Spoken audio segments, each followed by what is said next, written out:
I'd like to spend just a few moments and get your ear tuned to the sound of 1 and 5 in a key. So these are the main pillars of the key, the chord that's built on the first degree and the chord that's built on the fifth degree. We're going to use for our example here the key of G. So starting from G here. If we go up 5 scale steps,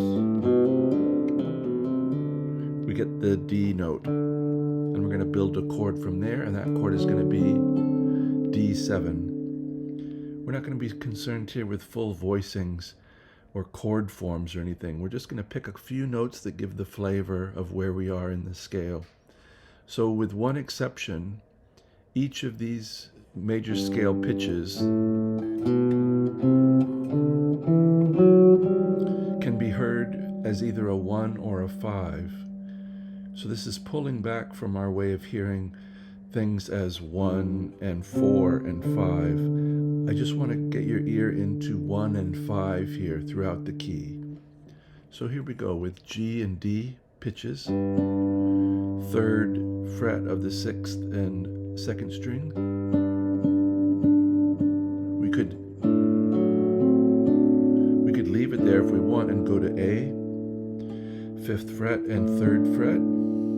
So we'd have, and I want you to intuit the pitch of D when you hear that A. G,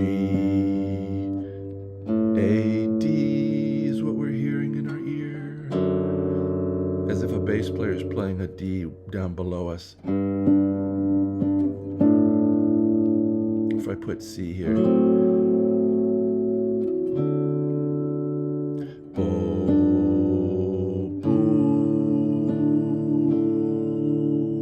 So that A note is the 5th of D7. Here's 5, 4, 5.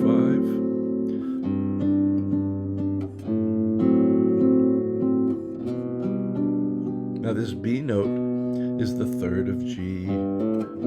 G, I'm intuiting the G in my ear. G, we're playing B, but it's as if we feel it covered in a shade of G. G, D, G. Now believe it or not, D is going to be D7, 3rd inversion. So C, we're intuiting the D. I'm going to give you a little line here just to show you how that C fits in.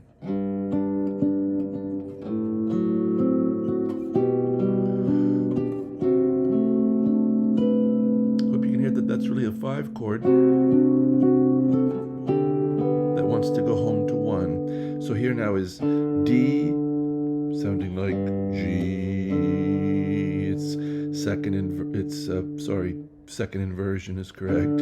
It's G with the D in the bass. G,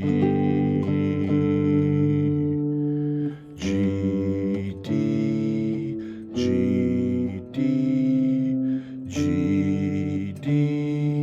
So this D note serves as the 5th of G and the root of D.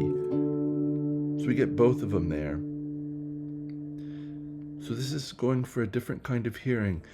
G, D, G, D, G, D. And now the one that doesn't fit into either of these really. It could be a part of E minor. I'm hearing it here as a 1st inversion C chord. So if I give you 12, 12, 13. So that E note usually belongs to a C chord. I think here we could hear it as 1st inversion pretty nicely.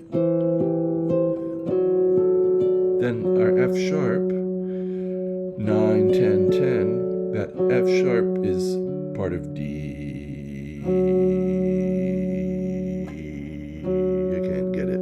See, if I tune my E down to D, you could hear the D underneath, but we're not going to do that. So let's see. G, D, G, D, G, D, E. We're going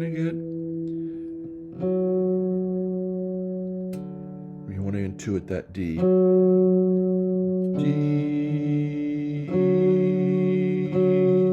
And G, of course.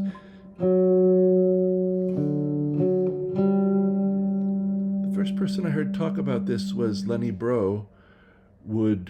He would play these little voices, little things of fourths and whatnot, and he would sing the bass note underneath. I used to have a tape of a private lesson he gave to a friend of mine in Nashville, and Lenny was really big on that, of playing a chord and then singing the bass note underneath. So I'm hoping that this might open your ears just a little bit to a different kind of hearing, a really fundamental kind of hearing where each scale pitch is pretty clear in its role. We could, of course, have G is 1, A is 2 minor, B is 3 minor, C is 4, D is 5. It's taught that way.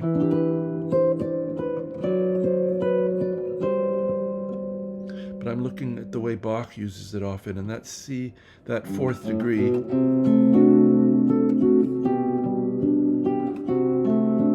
is 5.